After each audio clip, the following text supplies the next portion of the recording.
आज जो ये रामगढ़ से 60 किलोमीटर चलकर लोग पहुंचे हैं, क्या समस्या है, क्या इनकी मांगे हैं? सबसे पहले लोकतंत्र के चौथे स्तंभ, द फोर्थ पिलर, सभी का कोटि कोटि धन्यवाद, आभार। आपके कारण आज हमारी आवाज जो एक छोटे से गांव बूढ़ा काप की थी, आज लगभग झारखंड की आवाज बन चुकी है। और झारखंड के अलावा भी देश दुनिया में रहने वाले झारखंड भी अवगत हो चुके हैं कि आज बूढ़ा काप के साथ क्या अन्याय है। दरअसल बात यह है कि आज से लगभग 15-20 साल पहले रामगढ़ जिला मांडू विधानसभा अंतर्गत बूढ़ा काप गाँव, वहाँ अलोका प्राइवेट लिमिटेड कंपनी की स्थापना होती है। जब से कंपनी की स्थापना होती है उसके कुछ वर्षों बाद कंपनी का तौर तरीका बदलता है, जैसा कि कंपनी का नेचर होता है डोमिनेट करने का। उसके बाद कंपनी से जो अपशिष्ट पदार्थ है उसे बाहर छोड़ा जाता है, बाहर किसानों की खेतों में आता है और किसानों की जो उपजाऊ जमीन है उसे बंजर करती है। उसके बाद उसके पोल्यूशन से जो वायु में जाके मिलता है उससे क्या होता है, वहाँ छोटे छोटे बच्चों के ऊपर कैंसर का बीमारी होता है। और उसी क्रम में लगभग आज से 5 महीना पहले एक 8 साल के बच्चे नीरज कुमार महतो की कैंसर के कारण मृत्यु हो जाती है। यानी आज अगर इन महिलाओं के चेहरों पर देखा जाए, इन माताओं बहनों के चेहरे पर जो सिकन है, जो हताशा है, जो निराशा है, वो कहीं ना कहीं एक दर्द की दास्तान को बताती है कि ये लोग कितना दर्द में है, किस प्रकार पीड़ित है। अगर आज राजभवन हम लोग आए, क्योंकि इससे पहले 7 सालों से आंदोलन चल रहा था और लगातार हम लोग डीसी रहे, विभाग रहे, विधायिका रहे, लगातार अपनी बात को रख रहे थे कि कंपनी को नियंत्रण में रखा जाए या फिर उसे प्रतिबंधित किया जाए। लेकिन हमारी बात इसलिए नहीं बन रही थी क्योंकि अंदर खानों से एक चर्चा है कि रोंगटा एक ऐसा शख्स है जो सरकार को बनाता है, बिगाड़ता है, उठा के बैठा देता है। तब हम लोग के पास तो कोई चारा ही नहीं बचा था कि जब वो सरकार को बनाता है, सरकार को बिगाड़ता है, तो विधायक और एमपी का कोई औकात ही नहीं है उसके सामने। तो हम लोगों को लगा कि अब हमारी फरियाद सुनेगा तो सुनेगा कौन? अब हमारी फरियाद वही सुनेगा जिसको चंदा नहीं जाता है। तो ऐसा आज भी विश्वास है कि राज्य में संवैधानिक बॉडी में एक ही अंग है जिसको चंदा नहीं जा सकता है, वो है राज्यपाल, वो है राजभवन, जहाँ चंदा नहीं जा सकता है। तो अब हमें लगा कि भाई राजभवन है जहाँ राज्यपाल महामहिम बैठते हैं, तो महामहिम तो मामूली आदमी नहीं है। मामूली व्यक्ति को खुश कैसे करेंगे? जब तक खुश नहीं करेंगे मुलाकात कैसे होगी? महामहिम को खुश करने का सवाल है।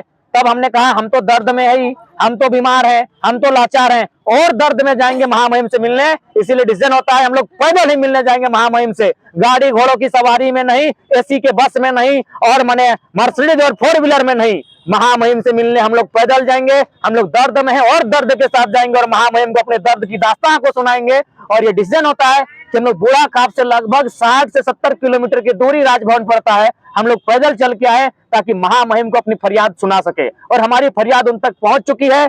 समस्या ये है कि उसको अगर हम बयां करेंगे तो जितने लोग आज कैमरे में कैद कर रहे हैं, मुलाकात हुई राज्यपाल को आपने क्या बताया? राज्यपाल के विभागीय व्यक्ति से उनका जो प्रशासनिक कार्य को देखता है, चूंकि आज राज्यपाल अस्वस्थ हैं और चूंकि जैसा की बात होती है उनसे मिलने के लिए 2-3 दिन का समय मांगा गया है।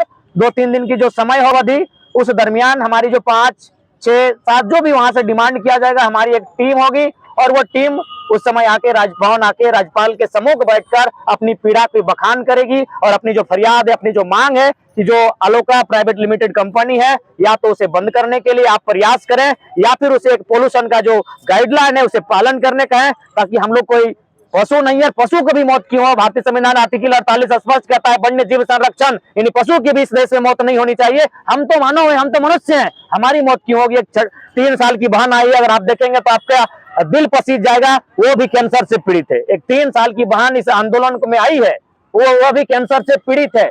तो ये सवाल है लोकतंत्र के चौथे स्तंभ के माध्यम से पूरे देश, पूरी दुनिया, पूरे राज्यवासी से सवाल है। एक ऐसी लोकतांत्रिक ढांचा है जहां एक कंपनी के निजी स्वार्थ के लिए हजारों लोगों की जान आज खतरे में है, हजारों लोगों की जान जोखिम में है, हमारी फसलें बर्बाद हो रही है, हमारी नस्लें बर्बाद हो रही है, हमारी पीढ़ी दर पीढ़ी बर्बाद हो रही है। इसलिए आज राजभवन हम आए हैं क्योंकि यहाँ चंदा नहीं जाता है। अगर यहाँ भी चंदा जाता तो हम लोग, हमारे पास और कोई चारा नहीं बचता। हमें आस्था है यहाँ चंदा नहीं जाता है, इसलिए हम लोग राजभवन आए हैं। महामहिम हमारी फरियाद को सुने और इस पर तत्काल कार्रवाई करते हुए इस पर या तो कंपनी बंद हो या तो उस पर एक विशेष टीम गठित करने के बाद, प्रदूषण की टीम बनाने के बाद जो भी प्रदूषण का मानक होता है, मापदंड होता है, उसके अनुरूप खरा नहीं उतरती है तो बिल्कुल ऐसी कंपनी सुचारू रूप से चलनी नहीं चाहिए।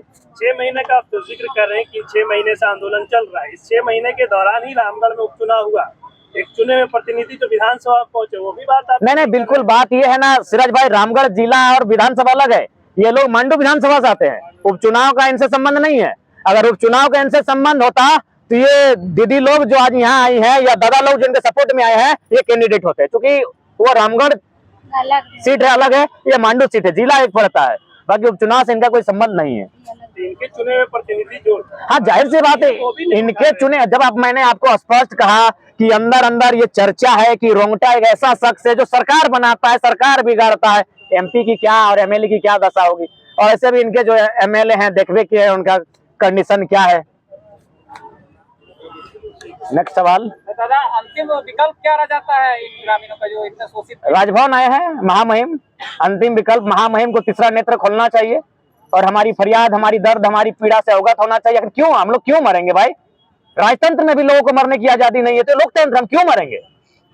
हमारे मासूम बच्चे कैंसर से पीड़ित हैं, बाकायदा 12 लोगों की लिस्ट है, बीमारी से ग्रसित हैं, जो भविष्य में कभी भी मने मौत को प्राप्त हो सकते हैं, कभी भी उनकी मृत्यु हो सकती है। हम खेदपूर्वक एक बात दोहराना चाहेंगे, और शायद संभावना आपको भी पीड़ा होगी, आपकी आंखों में भी आंसू झलकेगा। हमारे यहाँ बहुत सारी बहनें जो उस गांव की हैं, 30-35 की आयु में अपने पति को खो चुकी हैं। क्यों? सिर्फ कंपनी के प्रदूषण के कारण। तो ऐसी कंपनी मानवता के मानकों पे कहीं खड़ा नहीं उतरती है। वो कानूनी मापदंडों पे खड़ा उतर सकती है, कानूनी मानकों पे खड़ा उतर सकती है, संवैधानिक मापदंडों पे खड़ा उतर सकती है। मानवता की अगर बात करते ऐसी कंपनी कहीं खड़ी नहीं उतरती है। ऐसी कंपनी एकदम तथा यथाशीघ्र बंद होनी चाहिए, जो मानवता के लिए खतरा है। आप वहाँ अभी सीएम जो है, मुख्यमंत्री ने ये किया कि एक पेड़ लगाइएगा तो आपको 5 यूनिट बिजली फ्री मिलेगी। वहाँ पे कई जिस तरीके से वहाँ से वीडियोस आए कि चिपको आंदोलन के तर्ज पे महिलाएं वहाँ पे प्रोटेस्ट कर रही है, कितने पेड़ों को काटने के वहाँ पे कंपनी तैयारी कर रही है? मुझे लगता है वहाँ 400-500 पेड़ों के काटने की संभावना है ज्यादा। 23 एकड़ में 23 एकड़ में, तो ये तो दीदी सीएम का अगर इस तरीके से बयान हो कि पेड़ बचाइए, 5 करीबन 1 लाख से ज्यादा पेड़ होगा। फ्री कर देंगे, दूसरी तरफ हजारों, अगर सुनिए, माननीय मुख्यमंत्री जो बयान दे रहे हैं कि 5 पेड़ लगाओ 1 यूनिट बिजली फ्री, तो उस हिसाब से मुझे लगता है बुढ़ाखाप की जो दीदी लोग आई हैं, इनके पास 4 गो पावर हाउस होना चाहिए। 22 एकड़ जमीन में लोग पेड़ बचाइए। 22 एकड़ 92 डिसमिल, इन लोग 92 डिसमिल को भी नहीं छोड़ेगी। 22 एकड़ 92 डिसमिल, 1 डिसमिल भी नहीं छोड़ेगी, इसीलिए लोग पैदल आई है।